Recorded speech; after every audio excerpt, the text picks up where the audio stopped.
Hit the subscribe button and activate the bell icon for more videos like this. Warning, this content may be upsetting or disturbing to some audiences. He'd snapped both his legs straight off in the fall, causing his splintered shins to impale the soil like a couple of organic javelins. Doctors and nurses, what's the worst thing you've seen on the job? We asked a buddy of mine from medical school what is the worst thing he's seen so far. His answer: I was interning and a middle-aged prostitute came in. The chick complained of a rash. The doctor asks her to lift her skirt and he finds a flaming genital herpes breakout in her vajayjay. He treats her and the doctor decides to look her over more carefully. When he tried to lift her shirt, she resists. He talks to her for a bit and she finally allows him to look. Lo and behold, he finds a hole in her stomach with herpes all over it and inside. The chick was letting Johns have sex with her colostomy hole. A homeless paraplegic woman was brought into the ER for pneumonia. We had to strip off all of her dirty clothes and put her in a hospital gown. As I took her pants off, I noticed a cockroach, which I thought was weird. As we took her panties off, out came the swarm. Roaches had nested in her vagina and she couldn't feel it because of the paralysis. Nursing student here, had to insert a catheter into a pretty obese lady, saw a black string hanging from her vagina. I asked her if she had a tampon in and she said, "Oh, I hope it's not still there." I ended up having to pull it out and the stench will be with me forever. Not to mention the white pus and brown slime covering a now black tampon. Apparently she hadn't had a period in months, so who knows how long it was in there. My sister, gynecologist, told me this one girl comes to hospital, complains that she's unusually smelly down there. Sister takes a look, sure enough there is something not right there. Upon further inspection my sister notices there is an object deep inside her. "Sister, there seems to be something stuck inside your vagina, do you know what it could be? I'm going to take it out." Patient: "No, please don't touch that. It's the cap to my deodorant. I'm keeping it there as a contraceptive." Sister: "What?" RN for 15 plus years. Puke, poop, pee and infected wounds are common and rarely even bother me anymore. I've seen some nasty stuff over the years. Too many to remember, and to be honest I hope not to remember most of these. But they won't go away. Number 1. Burn victim, had his face, ears, eyes, nose burned off. Yet he could still communicate by nodding. Poor guy. Don't know if he lived or not. The smell of burnt flesh was still there. And wow. Doing wound care was an exercise in sadism. Number 2. Heart surgery patient, things went bad in the OR and basically the upper lobe of this guy's lung migrated out of the ribcage. Basically think of a balloon you can see inflating and deflating under the skin of the guy's chest. The visual aspect wasn't so disturbing, but I was asked to assist in suctioning the patient.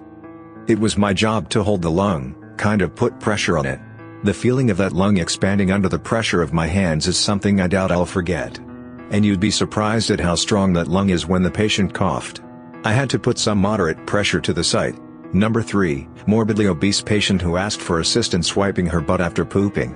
I asked how she managed at home by herself. I use a towel between my legs and pull it up and down. A different morbidly obese patient told a coworker that she had her daughter wipe her butt for her. Some people.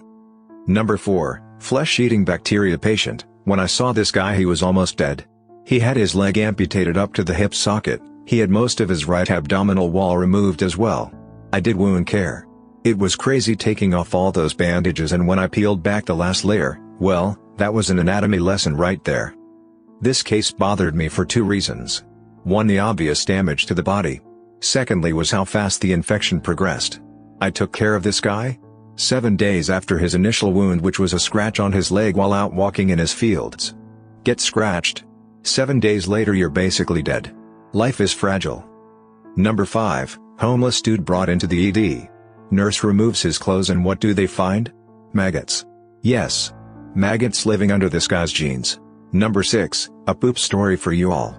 I won't forget this guy. He lived, but for 3 days I thought he was going to die any second. Bottom line is this guy had emergency surgery, had massive blood loss and low blood pressure for hours. Like I said. Thought he was a goner, but he lived. About 12 days after surgery this guy has a bowel movement. This was stuff like no other I'd seen, or have seen since. First the visual, it looked like translucent worms. Chunks of translucent worms. But nothing else. I assumed it was the intestines shedding a layer of skin. No fecal matter. Now the smell. Well, after working in a hospital for 10 plus years you smell all kinds of foul nasty stuff. Yes, it bothers you, but you do get used to it. This guy's poop was the most foulest smelling substance ever. Rotting meat, poop, God I don't even know. All I know is that was the first time and last time I've actually puked in my mouth from doing my job. Number 7, now a humorous poop story, was working night shift, busy as hell and had this elderly lady that wanted to get on the commode. I helped her on it and gave her the call button to push when she's done. Well, time goes by and I realize it's been an hour, so I go check on her. She isn't done yet. I check on her 30 minutes later. Not done yet. Check again 30 minutes later and she's done. I get her back to bed and go to empty the commode, and what do I see? 10 to 15 perfectly round poop balls. The balls were the size of ping pong balls, yet perfectly round. That was unusual, but being busy as hell, I didn't even question it. How the hell do you have perfectly round poop? To this day I don't know, but it still gives me a laugh. I am an EMT, so not a doctor or nurse. But this story makes even my ER surgeon friends nauseous. A few years back I got a call over my radio saying that there was a trapped woman in her home who needed medical assistance. I was the first responder, so I go into the house with my bag and immediately am hit by a wall of stench. Now, this odor is not just the, "Oh God, you need to air this place out" odor. It's the sweet mother of God, I can taste it, it's in my eyes, I have to burn the clothes I'm wearing odor. Obviously this woman was some kind of hoarder. There were cats everywhere. They were just sitting on top of poop that had piled up in the house. There was cat poop on the walls, the floor. I saw families of cockroaches skittering around. Disgusting. So I called out to identify myself as a paramedic and I hear this woman calling me from down the hallway. As I pick my way through the house the odor just gets worse. It was like someone pooped, covered themselves in baby vomit, and then rolled around in a field of rotting flesh. I come to an open door and lo and behold there is the woman. Or should I say whale? This woman had to weigh at least 450 pounds. She was naked, covered in poop, and wedged between her toilet and her bathtub. I nearly lost my goddamn mind. The desire to vomit was so intense. I asked her what happened, donned my gloves, as well as a mask, and started to think of how the hell I was going to get this woman out. I'm not small, 5 feet 8 inches, 155 pounds woman. But damn, I'm not Hercules. It's about this time that more EMTs start arriving, as well as a few cops. This rookie cop comes racing in, sees this woman covered in poop, and vomits right onto her. This sets off a chain reaction. The woman begins to vomit, more EMTs and cops come in, and everyone is vomiting. I'm standing in an inch of vomit juices that is now mingling with poop, and I'm just trying to figure out what to do. Turns out we had to call the fire department, get the jaws of life, and rip the toilet out. We didn't have a stretcher that could support this woman's weight, so we had to improvise. When we got to the ER, the doctors and nurses looked so incredibly disgusted. Now, keep in mind we're covered in poop and vomit, with that horrible odor of the house clinging to us. We had to go into a decontamination room to get cleaned. Worst day ever. Not as gross as some stories I've read, but this is when my mother told me after a night working the ER. A guy came in with his penis broke sideways. He said my girlfriend got a little too excited. Another one where my dad was driving an ambulance. It was time to remove a cast for a very large woman who broke her leg. He was sent to pick her up. She never got up from her chair since getting out of the hospital. For months she pooped and peed herself in her recliner. My mother is the one who removed the cast. The cast was full of cockroaches and roach eggs. They said the ambulance and the exam room smelled for days. Alright, this one is really, really bad. Like, really bad. Do not read this if you're pregnant, your spouse is pregnant, or you are trying to get pregnant. I'm an EMT, and this is my worst story. Back when I was fairly new to running emergency calls, back when I was an EMTB, and they called them EMTBs, my partner and I got a call for a woman who was in premature labor and bleeding. We grabbed another person on scene to drive, since we wanted to concentrate on the woman. We'd do the usual things, IV, blood pressure, which was really high, strap in for transport, etc. This is where things go very, very wrong.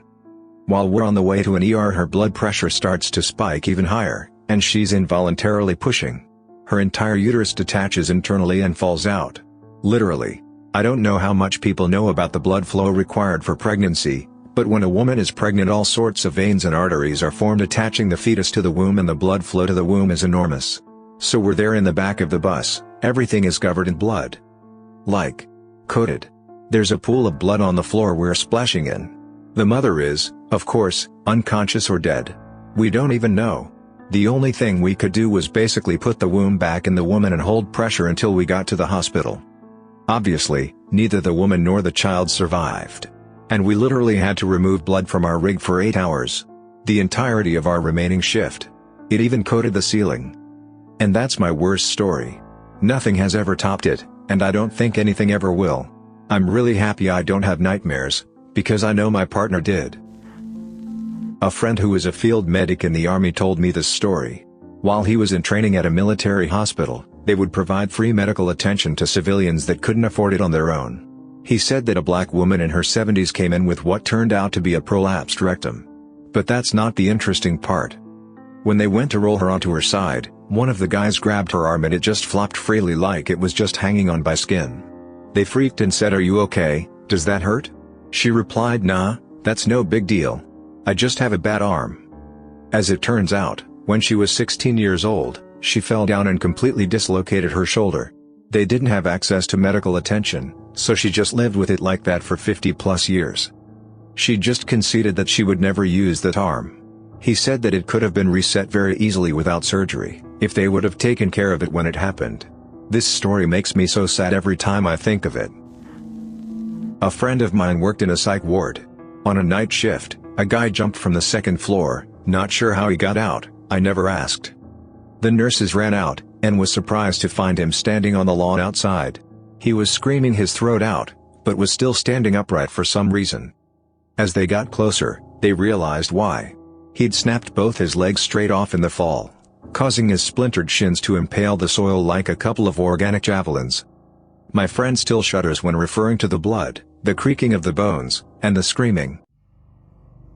Thanks for listening to. Hit the subscribe button and activate the notification bell for more videos like this.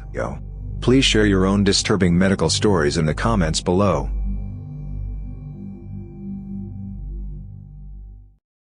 Hit the subscribe button and activate the bell icon for more videos like this. Let us know in the comments what you think about these stories.